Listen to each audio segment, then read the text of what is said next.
Σε αυτό το βίντεο θα δούμε όλα τα αγιογραφικά χωρία που σχετίζονται με τον γάμο, την οικογένεια και την ηθική διάσταση της σαρκικής ειδονής, όπως αυτά διατυπώνονται μέσα από την Αγία Γραφή.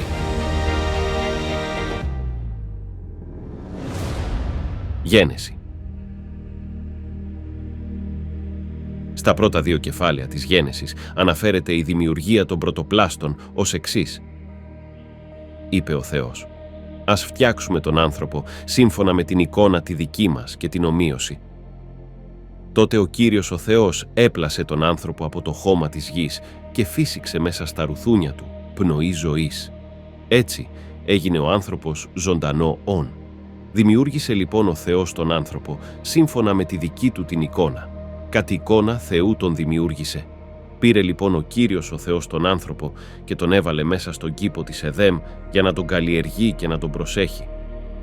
Του έδωσε αυτή την εντολή: «Από όλα τα δέντρα του κήπου μπορείς να τρως. Από το δέντρο όμως της γνώσης του καλού και του κακού να μη φας, γιατί την ίδια μέρα που θα φας από αυτό εξάπαντος θα πεθάνεις».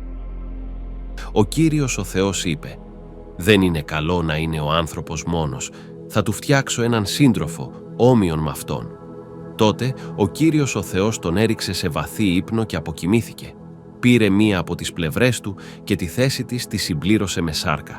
Μετά, από την πλευρά που πήρε από τον Αδάμ, χωμάτινο άνθρωπο κατά το εβραϊκό κείμενο, σχημάτισε μία γυναίκα. Θηλυκό άνθρωπο κατά το εβραϊκό κείμενο και την οδήγησε σε αυτόν. Τους δημιούργησε άντρα και γυναίκα. Τους ευλόγησε και τους είπε: «Να κάνετε πολλά παιδιά ώστε να πολλαπλασιαστείτε, να γεμίσετε τη γη και να κυριαρχήσετε σε αυτήν». Τότε ο Αδάμ είπε: «Αυτό επιτέλους είναι κόκαλο από τα κόκαλά μου και σάρκα από τη σάρκα μου. Γυναίκα αυτή θα λέγεται, γιατί από τον άντρα πάρθηκε. Γι' αυτόν τον λόγο θα εγκαταλείπει ο άντρας τον πατέρα του και τη μητέρα του και θα ενώνεται με τη γυναίκα του. Θα γίνονται ένας άνθρωπος». Ο Αδάμ και η γυναίκα του ήταν και οι δύο γυμνοί και δεν ντρέπονταν. Η πτώση του ανθρώπου. Ο διάβολος εισέρχεται στο φίδι, που ήταν το συνετότερο ζώο που δημιούργησε ο Θεός, και παρασέρνει τη γυναίκα στο να φάει από τον καρπό του απαγορευμένου δέντρου. Η γυναίκα είδε ότι οι καρποί του δέντρου ήταν εύγευστοι, ελκυστικοί και ξεσήκωναν την επιθυμία για την απόκτηση γνώσης. Πήρε λοιπόν από τους καρπούς του και έφαγε. Έδωσε και στον άντρα της που ήταν μαζί της και έφαγε κι αυτός. Τότε άνοιξαν τα μάτια και των δύο και κατάλαβαν ότι ήταν γυμνοί. Έραψαν λοιπόν φύλλα σικιάς και έφτιαξαν καλύματα για να σκεπάσουν τη γύμνια τους. Τότε άκουσαν το θόρυβο που έκανε ο Κύριος ο Θεός καθώς περπατούσε στον κήπο το δειλινό και κρύφτηκαν από αυτόν ο Αδάμ και η γυναίκα του ανάμεσα στα δέντρα του κήπου. Αλλά ο Κύριος ο Θεός φώναξε τον Αδάμ και του είπε: «Αδάμ, πού είσαι?» Εκείνος απάντησε: «Σε άκουσα στον κήπο, φοβήθηκα και κρύφτηκα γιατί είμαι γυμνός». «Ποιος σου είπε πως είσαι γυμνός?» ρώτησε ο Θεός. «Μήπως έφαγες από το δέντρο που σου είχα απαγορέψει να φας?» Ο Αδάμ αποκρίθηκε: «Η γυναίκα που μου έδωσες, εκείνη μου πρόσφερε έναν καρπό και έφαγα». Ο Κύριος ο Θεός ρώτησε τη γυναίκα: «Γιατί το έκανες αυτό?» Εκείνη απάντησε: «Το φίδι με εξαπάτησε και έφαγα». Τότε είπε ο Κύριος ο Θεός στο φίδι: «Γι' αυτό που έκανες, καταραμένο να σε μόνο εσύ από όλα τα ζώα της γης. Με την κοιλιά θα σέρνεσαι και χώμα θα τρως σ' όλη σου τη ζωή. Έχθρα θα βάλω ανάμεσα σε σένα και στη γυναίκα και ανάμεσα στο σπέρμα σου και στο σπέρμα της. Εκείνος θα σου συντρίψει το κεφάλι και εσύ θα του πληγώσεις τη φτέρνα». Και στη γυναίκα είπε: «Θα αυξήσω κατά πολύ τη θλίψη και τους πόνους της κυοφορίας σου και με πόνους θα γεννάς τα παιδιά σου. Η επιθυμία σου θα στρέφεται προς τον άντρα σου, αλλά αυτός θα σε εξουσιάζει». Μετά είπε στον Αδάμ: «Επειδή άκουσες τη γυναίκα σου και έφαγες από το δέντρο από το οποίο σε είχα διατάξει να μην φας, καταραμένη θα είναι η γη εξαιτίας σου. Με μόχθο θα την καλλιεργείς όλη σου τη ζωή. Αγκάθια και τριβόλια θα σου βλασταίνει και θα τρως το χορτάρι του αγρού.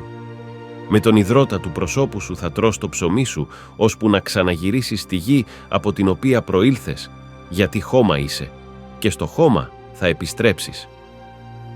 Ο Κύριος ο Θεός έφτιαξε για τον Αδάμ και τη γυναίκα του δερμάτινους χιτώνες και τους έντισε.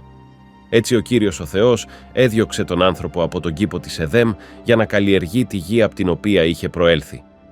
Ο Αδάμ ονόμασε τότε τη γυναίκα του Εύα, δηλαδή μητέρα ζωής, γιατί αυτή έγινε μητέρα όλης της ανθρωπότητας.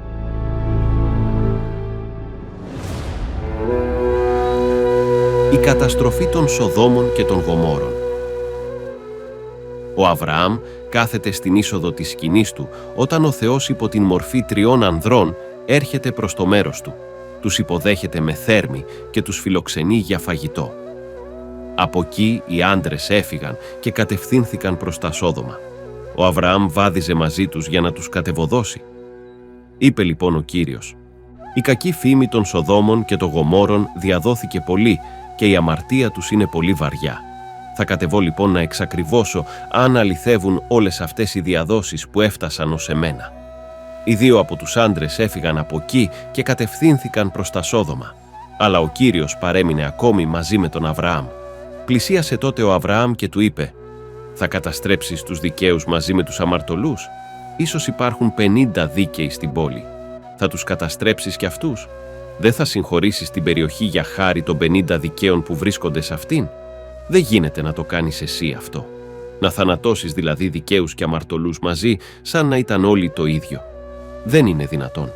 Ο κριτής όλης της γης δεν πρέπει να αποδώσει δικαιοσύνη?» Ο Κύριος απάντησε: «Αν βρω στην πόλη των Σοδόμων 50 δικαίους, θα συγχωρήσω για χάρη τους ολόκληρη την περιοχή». Ο Αβραάμ συνέχισε να διαπραγματεύεται με το Θεό, μειώνοντας σταδιακά τον αριθμό των δικαίων που χρειάζονται για να σωθεί η πόλη. Τέλος, ο Θεός συμφωνεί να σώσει την πόλη για χάρη 45, 40, 30, 20 ή 10 δικαίων. Όμως δεν βρέθηκαν ούτε 10 δίκαιοι. Οι 2 άγγελοι φτάνουν το βράδυ στα Σόδομα και ο Λότ, ανιψιός του Αβραάμ, τους προσκαλεί στο σπίτι του και τους προσφέρει φιλοξενία και φαγητό. Πριν όμως κοιμηθούν, οι άντρες των Σοδόμων περικύκλωσαν από παντού το σπίτι. Ήταν εκεί όλος ο αντρικός πληθυσμός της πόλης, νέοι και γέροι. Φώναζαν στο Λότ και του έλεγαν: «Πού είναι εκείνοι οι άνθρωποι που ήρθαν σπίτι σου απόψε? Φέρ τους μας έξω, να συνευρεθούμε μαζί τους». Τότε ο Λότ βγήκε έξω να τους μιλήσει και έκλεισε πίσω του την πόρτα. «Σας παρακαλώ αδέρφια μου», τους έλεγε, «μην κάνετε κανένα κακό. Να, έχω 2 κόρες που δεν έχουν γνωρίσει άντρα. Θα σας τις φέρω και εσείς κάντε τους ό,τι σας αρέσει. Μόνο στους ανθρώπους αυτούς μην κάνετε τίποτε. Είναι φιλοξενούμενοι μου και ήρθαν να προστατευτούν στο σπίτι μου». Εκείνοι όμως φώναζαν: «Φύγε από εκεί», και μεταξύ τους έλεγαν: «Ήρθε ένας ξένος και θέλει να μας κρίνει. Τώρα θα σου κάνουμε χειρότερα από ό,τι σε εκείνους». Και σπρώχνοντας με βία το Λότ, προσπαθούσαν να τους σπάσουν την πόρτα. Τότε οι φιλοξενούμενοι άπλωσαν το χέρι τους και τράβηξαν το Λότ μέσα στο σπίτι και έκλεισαν την πόρτα. Και τύφλωσαν όλους όσοι ήταν απ' έξω, μικρούς και μεγάλους, έτσι που άδικα προσπαθούσαν να βρουν την πόρτα του σπιτιού. Είπαν τότε οι 2 άντρες των Λότ: «Ποιον άλλον έχεις εδώ? Το γαμπρό σου, τους γιους σου και τις κόρες σου, και όποιον δικό σου έχεις στην πόλη, πάρ' τους από εδώ πέρα. Γιατί θα καταστρέψουμε αυτό τον τόπο. Είναι μεγάλη η κατακραυγή που υψώνεται στον Κύριο ενάντια στους κατοίκους της περιοχής. Και ο Κύριος μας έστειλε να καταστρέψουμε τα Σόδομα». Ο Λότ πήγε και μίλησε στους γαμπρούς του, που επρόκειτο να παντρευτούν τις θυγατέρες του, και τους είπε: «Σηκωθείτε και φύγετε από εδώ πέρα, γιατί ο Κύριος θα καταστρέψει την πόλη». Αυτό όμως φάνηκε αστείο στους γαμπρούς του. Όταν ξημέρωσε, οι άγγελοι πίεζαν το Λότ και του έλεγαν: «Σήκω, πάρε τη γυναίκα σου και τις 2 σου κόρες που βρίσκονται εδώ, για να μην καταστραφείς για τις αμαρτίες της πόλης». Και επειδή καθυστερούσε, οι άντρες τον πήραν από το χέρι, αυτόν, τη γυναίκα του και τις θυγατέρες του, και τους έβγαλαν έξω από την πόλη, γιατί τους λυπήθηκε ο Κύριος. Καθώς τους έβγαζαν έξω, είπε ο ένας: «Φύγε για να σώσεις τη ζωή σου. Μην κοιτάξεις πίσω σου και μη σταθείς πουθενά σε όλη την περιοχή. Τρέξε να σωθείς στα βουνά για να μην καταστραφείς». Τότε ο Λότ του είπε: «Σε παρακαλώ, Κύριέ μου, μην το κάνεις αυτό. Ξέρω πως ευεργετήθηκα από σένα και μου έδειξες μεγάλη αγάπη που μου έσωσες τη ζωή. Αλλά εγώ δεν μπορώ να τρέχω στα βουνά. Θα με προλάβει το κακό και θα πεθάνω. Εκεί κοντά είναι εκείνη η πόλη. Άσε με να καταφύγω σε αυτήν. Είναι αρκετά ασήμαντη και θα είμαι ασφαλής εκεί». Ο Κύριος του είπε: «Θα ακούσω και αυτό το λόγο σου και δεν θα καταστρέψω την πόλη που λες. Τρέξε να καταφύγεις σε αυτήν, γιατί δεν μπορώ να κάνω τίποτε μέχρι ότου φτάσεις εκεί». Γι' αυτό ονόμασαν την πόλη εκείνη Σιγόρ. Είχε ανατείλει ο ήλιος όταν ο Λότ έφτασε στη Σιγόρ.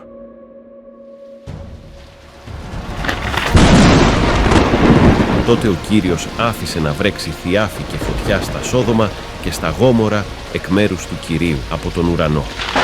Οι πόλεις εκείνες και οι κάτοικοί τους, καθώς και όλη η γύρω περιοχή και η βλάστησή της καταστράφηκαν. Η γυναίκα όμως του Λότ κοίταξε πίσω και έγινε στήλη άλατος.